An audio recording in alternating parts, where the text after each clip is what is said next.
म्हटलं या भाऊबीजला आपण गावाला यायला तर चला जरासे फटाकिटे फोडून घेऊ. गावातले काटले एवढे जबर की यांना सीधा गाडीचा खाली बॉम्ब फेकून दिला.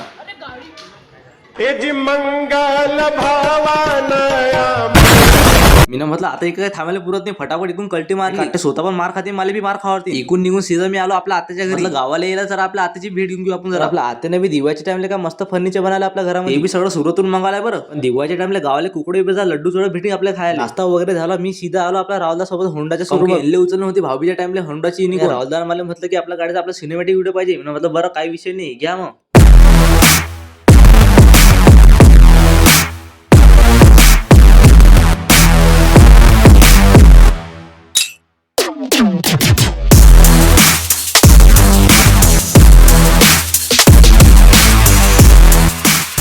पहिले तर नवी पेटीपॅक शोरूम वरून गाडी उचलून सीधा यांना घरी आणली. त्यांना पण आपली पहिले पूजा चालू करून दिली. इकडे आपल्या आत्याच्या पूर्वी काय खतरनाक नाद नाही करत का त्यांचं, कधी काय करते काही सांगता येत नाही. आत्याची पूजा वगैरे झालं, आपण सीधा आलो इकडे महादेवाच्या मंदिराकडे, जे की हे मंदिर या सुट्याला सगळं प्रसिद्ध मंदिर आहे. हे मंदिर यांच्या घराचं जस्ट मागेच पडते. इकडलं महादेवाचं शिवलिंग तर काही मस्त दिसत होतं. म्हटलं पहिले या शिवलिंगचा आपला फोटो काढू दे, कारण की नेक्स्ट टाइम कधी आपल्याला माहित नाही. वापस घरी आल्यावर रातच्या टाइमला आपल्या आत्याचं घर काही झगमग झगमग करते लाइटिंग. मतलब भाऊबीजा चला, पण आपल्या आत्याच्या घरी बी जरासे फटाके फोडून हातामधून असा रॉकेट सोडला की आपल्या राहुलदा पाहतच राहिले. राहुल दादा मला असं म्हटलं की तू सोडू शकता का रॉकेट, पाय मी पण सोडून दाखवतो.